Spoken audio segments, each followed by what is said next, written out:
Hello and welcome to the Chai Tapri show और मैं हूं आपका होस्ट उत्कर्ष बंसल। आज इस शो का पहला एपिसोड है, इसलिए बताना चाहूँगा कि इस शो पर हम पूरे हफ्ते की कड़क कटिंग और मसालेदार खबरों पर बात करते हैं। पप्पू पास हो या फेल, अच्छे दिन आएंगे या नहीं, इस शो पर सबका जवाब दिया जाएगा। खैर अब और समय ना गवाते हुए आज का शो शुरू करते हैं। इस हफ्ते की सबसे कड़क खबर यह है कि फाइनली आम आदमी पार्टी को इलेक्शन कमीशन ऑफ इंडिया की तरफ से नेशनल पार्टी का दर्जा दे दिया गया है और साथ ही All India Trinamool Congress, Nationalist Congress Party और कम्युनिस्ट पार्टी ऑफ इंडिया से ये स्टेटस वापस ले लिया गया है। केजरीवाल साहब आज खुश तो बहुत होंगे। खैर अब नोट करने वाली बात यह है कि इन तीन पार्टीज के हटने के बाद देश में सिर्फ 6 नेशनल पार्टीज रह गई हैं। BJP, Congress, BSP, CPM, NPP और अब आप भी।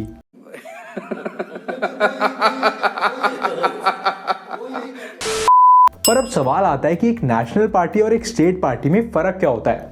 देखिए सबसे पहले तो एक नेशनल पार्टी भारत में कहीं से भी कॉन्टेस्ट कर सकती है, वहीं एक रीजनल पार्टी सिर्फ अपने स्टेट के इलेक्शंस में हिस्सा ले सकती है। एक नेशनल पार्टी का पूरे देश में एक एक्सक्लूसिव सिंबल होता है, यानी कि झाड़ू अब सिर्फ आम आदमी के पास रहेगी, और एक रीजनल पार्टी का सिंबल सिर्फ उसकी स्टेट तक वैलिड होता है, यानी कि 2 रीजनल पार्टीज अपनी अपनी स्टेट में सेम सिंबल भी यूज कर सकती हैं।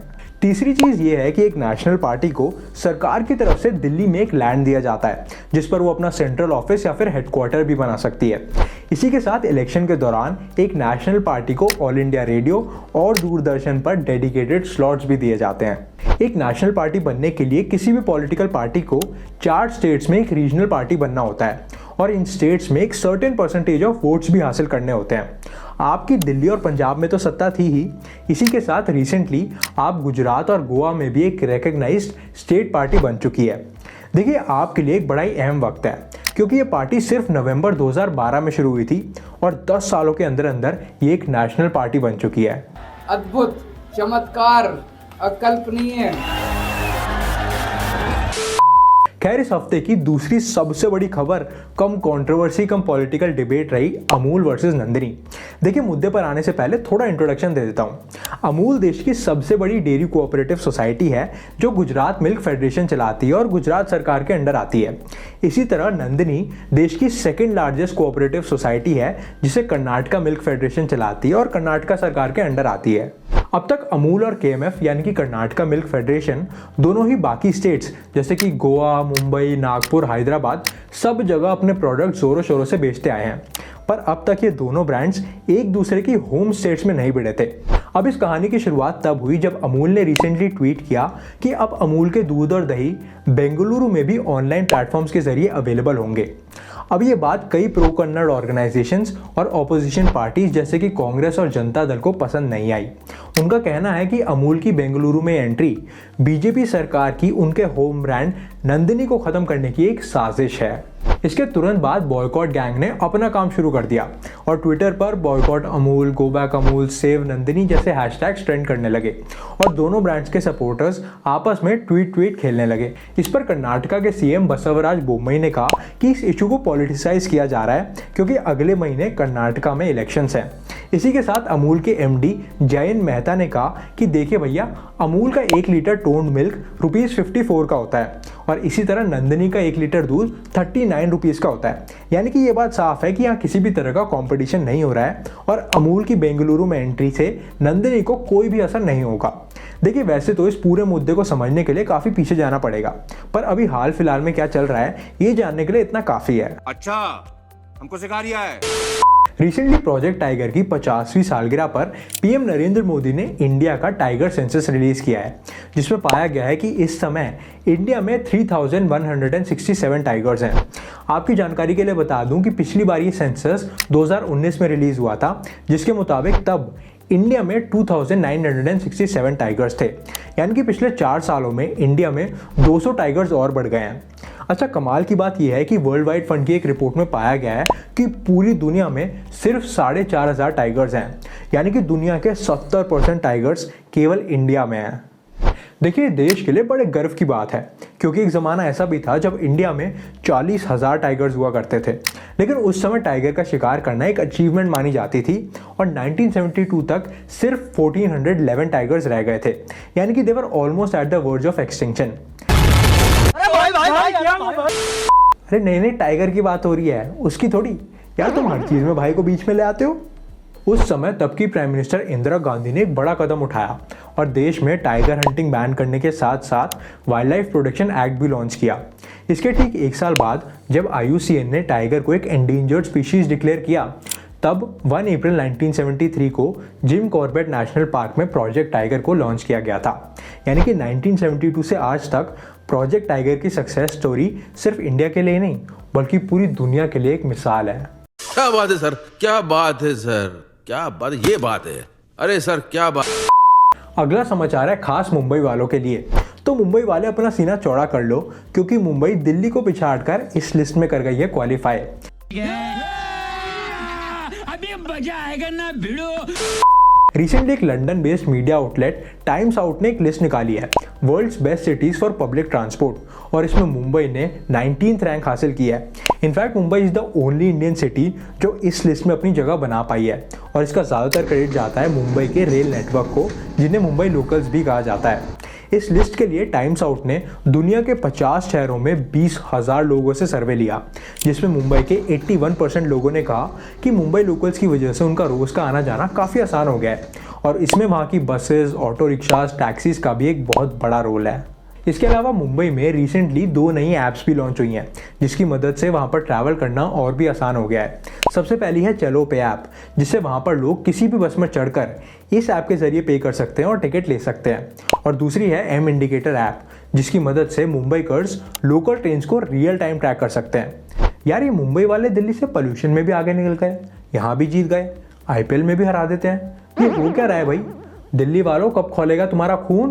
कब खून खौलेगा रे तेरा? दोस्तों शो का अगला हिस्सा है अतरंगी खबरों का, क्योंकि इंडिया में हर घंटे के हर मिनट की हर सेकंड में कहीं ना कहीं कुछ ना कुछ अतरंगी तो होता ही रहता है। खैर मुंबई की बात छेड़ी है तो अगली खबर मुंबई की सुनो। दोस्तों आजकल सोशल मीडिया का ज़माना है और अगर सोशल मीडिया गेम किसी का स्ट्रॉन्ग है तो वो है मुंबई पुलिस का। मतलब अगर गेम सोशल मीडिया है तो खिलाड़ी है मुंबई पुलिस। जलवा है हमारा। देखो वैसे तो इनके जनरली पोस्ट लोगों में अवेयरनेस क्रिएट करने के लिए होते हैं, पर कसम से इनके पोस्ट इतने कमाल के होते हैं ना, मतलब सोशल मीडिया इन्फ्लुएंसर्स भी फेल हैं। रिसेंटली मुंबई पुलिस ने लोगों में ट्रैफिक रूल्स के बारे में अवेयरनेस क्रिएट करने के लिए गाड़ियों की कंपनियों का नाम इस्तेमाल करना शुरू कर दिया और इनके पोस्ट इतने टू द पॉइंट है, मतलब हैट्स ऑफ। उनका लेटेस्ट पोस्ट है say tata to cars parked illegally, वाह। Follow civic sense on the road, Mahendra don't be a Bahubali on streets. भाई वाला नोट कर ले, काम आएगा। मतलब पुलिस तो पुलिस, लोग भी कम नहीं है। एक यूजर ने कमेंट किया वरना क्या, मतलब पुलिस से बकचोदी। वाह बेटा, शाबाश बेटा, बहुत बढ़िया। इस पे पुलिस ने जवाब दिया वरना चलान सर, कोई ऑल्टरनेटिव नहीं है। यार ये इतने बढ़िया राइटर्स ला कहाँ से रहे हो? अच्छा किसी ने कमेंट किया ऑटो से छू लो तुम, मेरी जीप हमार कर दो।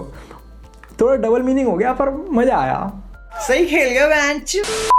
रिसेंटली स्ट्रेंजर थिंग्स की एक्टर मिली बॉबी ब्राउन ने अपने सोशल मीडिया पे बॉयफ्रेंड जेक यार खुद ही पढ़ लो ना, इनके साथ अपनी एंगेजमेंट अनाउंस की और ये पोस्ट आते ही वायरल हो गया। मतलब लोगों को इस बात की खुशी नहीं हुई कि ठीक है यार किसी का घर बस रहा है, बल्कि इस बात का गम ज़्यादा हुआ कि इनकी 19 साल की उम्र में सगाई हो गई और यहाँ हम आज तक सिंगल है। अच्छा दुनिया में कुछ भी हो, सबसे ज़्यादा मज़े ट्विटर पे लिए जाते हैं। इस पोस्ट के कुछ ही समय बाद ट्विटर पे शी इज़ जस्ट 19 ट्रेंड करने लगा। एक यूज़र ने इस पे कमेंट किया she is 19 and engaged, I am 23 and still crying, ई साला कप नाम दे। यार ये बात तो दिल को लग गई यार। रंजीत सिंह ने कमेंट किया she is 19 and engaged, meanwhile Salman Khan. यार कुछ भी हो, भाई को बीच में ले ही आते हैं ये लोग। एक यूजर ने कमेंट किया she is 19 and engaged, here I desperately want to get married but my family. पढ़ाई लिखाई में ध्यान लगाओ, IAS बनो और देश को संभालो। यार देखो बात तो सही है, ये 19 साल की उम्र में एंगेज्ड हो गई हैं और यहाँ 2 हफ्ते से DM का रिप्लाई नहीं आया। तो साला ये दुख का खत्म नहीं होता बे। दोस्तों अगली खबर सीधा विदेश से आ रही है। आजकल दुनिया में कुछ भी हो रहा है, एंड बाय कुछ भी आई मीन लिटरली कुछ भी। आपने आज तक कई तरह के सैंडविच, बर्गर, पिज़्ज़ा खाए होंगे, मगर रिसेंटली अमेरिका के एक रेस्टोरेंट सेरेंडिपिटी 3 ने नेशनल चीज़ डे के ओकेजन पर एक ऐसा सैंडविच बनाया जिसकी कीमत सुनकर शायद नहीं, शायद नहीं, पक्का आपकी भूख ही मर जाएगी। इस सैंडविच की कीमत इतनी ज़्यादा है कि इसमें 2 महीने का घर का राशन आ जाएगा। इसकी कीमत है $214 यानी कि 17,500 रुपये। इसका नाम है क्विंटेसेंशियल ग्रिल्ड चीज़ सैंडविच और गिनीज वर्ल्ड रिकॉर्ड्स के हिसाब से दुनिया का सबसे महंगा सैंडविच है। इसको एक रेयर तरह के चीज़ से बनाया जाता है और उसकी कीमत इसीलिए इतनी ज़्यादा है क्योंकि पूरी दुनिया में सिर्फ 25,000 ऐसी गाय हैं जिनके दूध से वो चीज़ बनाया जा सकता है। इसको बनाने के बाद 23 कैरेट गोल्ड के पानी से भी चढ़ाया जाता है। अबे खाने के लिए बनाया, तिजोरी में रखने के लिए? अच्छा, कमाल की बात यह है कि इस रेस्टोरेंट के पास दुनिया के सारे रिकॉर्ड हैं। मतलब वर्ल्ड का सबसे महंगा बर्गर, वर्ल्ड का सबसे महंगा हॉट डॉग, वर्ल्ड का सबसे महंगा डेजर्ट, मतलब you name it they have it. Basically इनको अपना नाम सेरेंडिपिटी 3 से हटाकर औकात से बाहर रख देना चाहिए। तो दोस्तों, इस समाचार के साथ we have reached at the end of the very first episode of Chai Tapri show. अगर आप यहाँ तक आए हो तो प्लीज़ कमेंट्स में रिव्यू ज़रूर देना और अगर अच्छा लगा तो लाइक और सब्सक्राइब भी कर देना यार। और अगर मुझसे कोई हफ्ते की बड़ी खबर मिस हो गई हो तो उसे भी आप कमेंट्स में जाके बता सकते हैं, मैं उसके बारे में आपको ज़रूर बताऊंगा। मिलते हैं अगले एपिसोड में, तब तक के लिए नमस्कार, शुक्रिया और जय हिंद।